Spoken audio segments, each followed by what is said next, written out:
Hey guys, it's Jasmin, and it's been a minute since I did a Q&A Monday video, so I'm a-thinking today is the day to record a Q&A Monday video. I might even film a couple of videos today, so if you see me looking the exact same in probably a consecutive video to this one, it is not deja vu. I just was probably too lazy to change my shirt or something. But anyway, I have gotten quite a few questions in emails and messages and the comments of videos, and so I figured I would just make another quick Q&A Monday video to answer some of these questions. I haven't researched any of them or really looked at them in depth or anything, so this is kind of going to be like a rapid fire Q&A, answer your questions type deal. And yes, most of them are about raw cat food and the cat stuff, and there's a couple other things sprinkled in, but I just want to say how appreciative and grateful that I am that so many of you trust my research and my insight when it comes to taking care of your feline fur babies and to the best nutrition and best ways to feed them and how to provide for them and all that stuff. It's just super encouraging and endearing to know that so many of you, I'm guessing most of you who have subscribe to this channel, this is why. It's for the cat stuff and the raw cat food stuff, and that's great. And it's just wonderful to know that the time and effort that I've put into doing the best that I can for my two fur babies translates to you guys also wanting to take that advice and that insight in caring for your own little house lions. So I just want to say thank you so much for, taking the time to subscribe and ask all these questions. And a side note, I hope you don't mind when videos are about other things like for humans and, stress management tips. And I'm getting back into the fragrance reviews, which is probably one that I'm going to film today to put out. So yeah, thank you, because I do really, really appreciate it. Of course, as do Puppy and Alfred as they live their tough life out on the catio in the Florida sun. And by the way, if you are new here, welcome. If any of the stuff that I just mentioned sounds like it would be of interest to you, then I do put out a new video every Saturday, as well as other ones sprinkled in throughout the week. And lately, many of you know who have been here already that there is a Kitties in Quarantine series where I show you the fun and predictable things that Puppy and Alfred do every single day, more or less, while in quarantine. So yeah, if you want to join the Cat Lady Fitness family here on YouTube, you just gotta click that subscribe button and the little bell icon that's right next to it to make sure that you get notified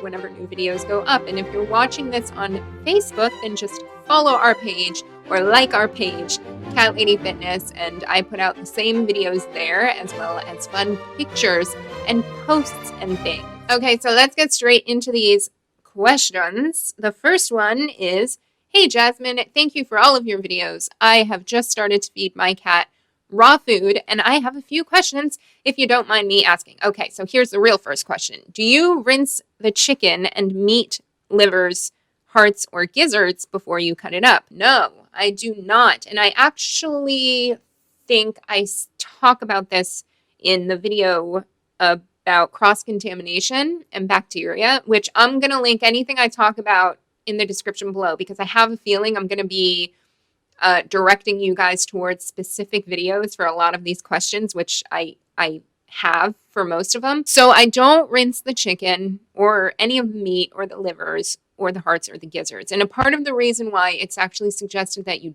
don't rinse chicken, and you don't have to, is because that just increases the chances of cross-contamination, because it increases the chance of your chicken juice getting, in your sink or somewhere on your counter. Usually, more often than not, that is how people get sick. And I do say this in that video as well. It's from using, the same plate that you had raw chicken on. Maybe you put raw chicken on a plate, cook it, and then put it back on the same plate. You never, ever want to do that. So stuff like that is usually how people get sick. It's just from some kind of cross-contamination in that way. But that's the main reason you don't need to rinse any of that stuff, and why I don't do it, and I personally would not suggest doing that. Next question, is it okay to feed raw liver? I heard a vet once say that raw liver can sometimes cause cats to get sick, so I'm scared to give my cat raw. I have a video about this as well, about liver and why you don't want to give your cat raw liver, and you don't want to give your cat too much liver, and you don't want to give your cat treats that are meant for dogs because a lot of them are dehydrated raw liver treats. The reason for this is because liver, and especially raw liver, is super high in vitamin A, which is a fat-soluble nutrient and is one of those vitamins that your cat can actually get a toxicity from more easily than, say, a water-soluble vitamin, which would be taurine or B vitamins. But I wouldn't feed your cat more raw liver or any liver outside of what is in the ratio that's supposed to be in the raw cat food. And I'll also link that video about that in the description. Next question. I watched your how to transition your cat to raw food video. I'm trying that now. After 30 to 60 minutes, do you rewrap the food and save it, or do you toss it out? Since it's raw, is it okay to save it again? I don't want my cats to get sick, but at the same time, it's such a waste of food and money. So I don't rewrap the food. It depends on the day. I think it's kind of like humans. Like sometimes they will both scarf their food down. Sometimes they'll scarf breakfast down, but then dinner kind of like sits there for a little bit. Sometimes one of them, a puppy always scarfs his food down for the most part, let's be honest. But Alfred likes to kind of come back and forth for up to 2 hours sometimes. And I know in a past video, I said I'll leave it out for 30 to 60 minutes max. But if I'm being completely honest here, this food that puppy just came in here and finished, which was Alfred's, which happens a lot of the time. This food that puppy just finished has been down for, I want to say, 2 or 3 hours. Yes, that goes against what I said in the past, but, just being honest, it's ever changing, and that is typically what happens. Puppy will, they just kind of go back and forth and either scarf down their food, like I said, it depends on the day, or will come back every half hour or hour. I will say, if I put the food out, let's say at 8 a.m. and it's not finished, and I notice, because I'm not helicopter parenting these boys all the time. I do the best I can, as I think we all do. But if I notice at noon that there's still a little bit of food left, then I will absolutely take that and toss it. It's not even a full meal. It's not even a quarter of the meal. It's just like a little bit on the plate here and there. So they did pretty much eat it. I just maybe hadn't picked it up yet. But all that being said, if your cat isn't finishing their food, and especially if they're in the transitioning period, then try and just make their portion a little bit smaller, because that will also save you potentially having to throw away good food. You can also try mixing it with a little bit of their previous wet food, or you can even take little bits of their previous wet food to kind of put dollops on top of the raw food, because a lot of times things like that gets them going to continue eating whatever is on the plate. But to summarize that one, if the food looks like it's barely been touched, if it looks like there's a good amount left, I would say it's okay to cover it with some saran wrap really, really well and put it back in the fridge if it's only been out for 30 to 60 max minutes. You can try to give it to them again for dinner if, let's say, that was breakfast. And if they don't eat it and don't touch it, then definitely just toss it and give them a smaller portion of fresh raw food again. And you can even try, putting some wet canned food or some treats that you even know they like kind of up and around it to help encourage them to actually eat the whole plate. Oh my gosh, I feel like I spent too much time on that one. Next question. When you buy the livers and gizzards, it usually comes in quite a big pack. I only do about 4 to 5 chicken thighs at once and don't need to use that much liver and hearts and gizzards. Do you freeze the rest that's unused? When I get mine, my livers, I get their own thing. I don't get gizzards at all in what I purchase. I know a lot of people can only find hearts and gizzards together, which I do have a video about that as well, that I will link below. Or if I forget to link anything below, it's all in the cat stuff playlist. So you could just go to the playlist here on YouTube. You'll see the cat stuff playlist, or you can go directly to catladyfitness.com/videos, where you'll see the entire cat stuff playlist. But whenever I purchase chicken hearts or chicken livers from the supermarket, they're always in the refrigerated meat case, which is not frozen. And I always end up having to freeze at least a portion for the next time that I make raw food. Because, for example, a single batch of the raw cat food requires 7 ounces of livers. And the packages I get for the livers are always at least 14 ounces to like 1.2 pounds or something like that. So I always end up having to freeze livers. Even though I make a double batch all the time, which is around 14 ounces of livers, I still always end up having to freeze whatever livers I don't use. And then I let them thaw in the fridge for a day or so before I make the next batch of raw cat food, which I use them for just fine. So I think it's okay. It's worked out great for me. It kind of has had to, because otherwise you would put a lot of food to waste. I know that when it gets to the store, it's usually been frozen already once. So technically, you're freezing it 2 times when you get the thawed out package from the store, use what you need, and you freeze it again. That's technically the second time it's being frozen. And this seems to be a continuation of that question. If you freeze the rest, how do you take out the amount that you need for next time? When I go to refreeze whatever I'm refreezing, I put it in a freezer or Ziploc bag. I don't just toss it back in there in whatever container it was in. I will put it in a freezer Ziploc bag, and I'll weigh that, and then I'll write the weight in ounces and in grams on the bag of whatever it is I'm freezing. And that way you know not only exactly how much you're going to need to make your next batch, but how much you actually have on hand to thaw out. That's the best way I could think of in how to fix that issue. Next question. I recently got my cat on a raw food diet per your videos, but with COVID going around, I can't find anywhere that sells chicken hearts and livers anymore. Do you have any suggestions on what I can do?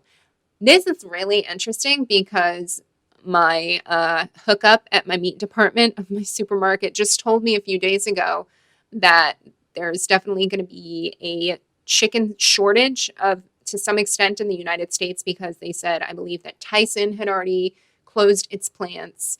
And basically, it was going to be an issue. And they could tell that they were getting less poultry on the trucks coming in and all that stuff. When it comes to your question, I have a video on what you can do if you can't find chicken hearts. Because believe it or not, a lot of people have a hard time finding chicken hearts in general.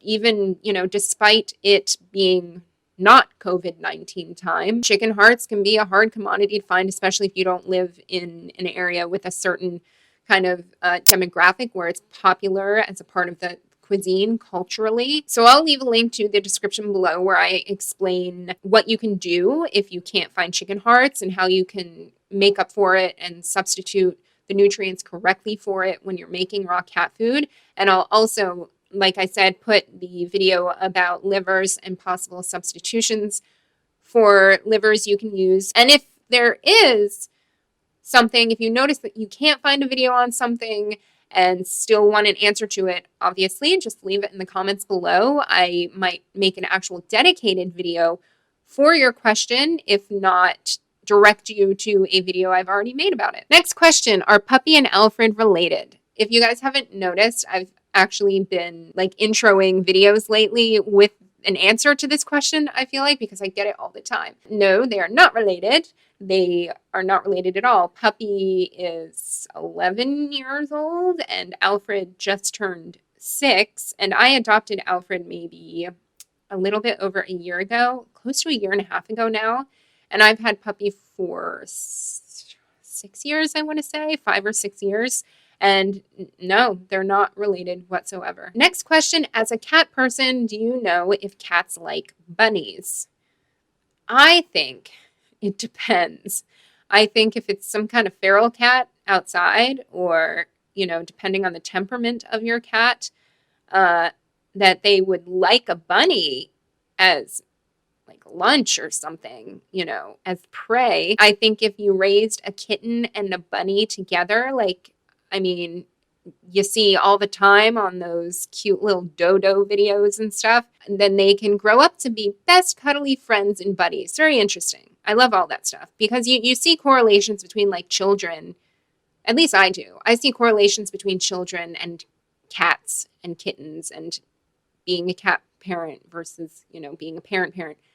I could draw parallels all day long. I know there would be a lot of human parents that argue that. If maybe, I don't know, maybe not, but that's just how I feel about it. So yeah, I think if cats like bunnies, I think it all depends. Next question. I want to give my cats raw treats as well as the raw food. I don't have a dehydrator. Is it okay to sun dry as it is very hot here during the day, or should I take any precautions? If you haven't seen it, I have a recipe for homemade kitty treats that is like kitty crack, and it's really good. And I actually have another one coming up. Doesn't include poultry or chicken or turkey because people say that they have cats who have chicken allergies. So I do have that upcoming kitty treat recipe. Subscribe if you want to see it. Not too sure when it's going to come out yet, but within a few weeks. As for sun drying raw meat, personally, I wouldn't do it. You can totally have your cat eat a raw food diet like Puppy and Alfred do, but then also give them treats that are not raw, like Puppy and Alfred have. Keep in mind that treats are treats, right? You shouldn't be kind of giving your cat treats that equal an entirely separate meal. You don't want them to get a little bit hefty to where they can't fit through those small spaces that they love so much. But I would opt for the safer thing being to either cook your own treats. I will link the current kitty treat recipe video in the description below, or to purchase some quality kitty treats. Some of my favorite, I've spoken about in a past video, but ones that I've gotten Puppy, I think it's called Primal something. I'll put a little pop-up picture like right here maybe. Next question. Hi, please tell me, what do you think about neutering and vaccines for cats? I think that neutering or spaying cats is the first thing that you should do whenever possible. The cat population is overabundant and it's better for them. It's better for us. It's better in general. I'm definitely all for neutering and fixing your feline fur babies. As for vaccines, I honestly haven't spent that much time researching cat vaccines or which, are best or not for cats. When it comes to vaccines, I really go by what my vet says. And I can't think of the last vaccines that I got for Puppy or Alfred. But as for Puppy, the last time I got him some kind of vaccine was when we were planning on moving to Hawaii, because Hawaii is one of the strictest parts, not even of the country, but parts of the world to bring an animal to. And I did a lot of research on that, and I know a lot about the process of doing that, minus the actual step of us going over there. And I got Puppy well enough prepared ahead of time to where he wouldn't have to be quarantined once we got there. So that's one of the reasons why I put off making the video, because even though I did all the research and got him all ready, I wouldn't have that personal experience with the actual taking him over there part. But during that time, one of the requisites was I believe it was a rabies titer, which required 2 shots. I can't exactly remember, but I have all of my files saved and all of the details organized for that. And last question, not cat related, but video related. What is the update on your mole? Is it the same or did it grow back? Can you exercise while using apple cider vinegar to remove a mole? If a lot of you don't know what this question is about, it's actually one of my most viewed videos from a couple of years ago where I, in very much detail, showed how to remove a mole using apple cider vinegar at home. I go detailed from day to day to day. Basically, long story short, I took apple cider vinegar. This mole right here, wait, where is it? Oh, this mole, I put apple cider vinegar every night on the mole. It used to be extended a little bit. I've had it since I was a little girl, completely safe. My brother has a matching one. It's very cute. That's why I didn't want to get rid of it. I was just kind of doing it as a self-experiment. So I'm happy that it didn't go away completely, but it just became flat. And so it hasn't changed since the end of that video, since like the update from that video, it hasn't changed. And I think it's been a couple of years.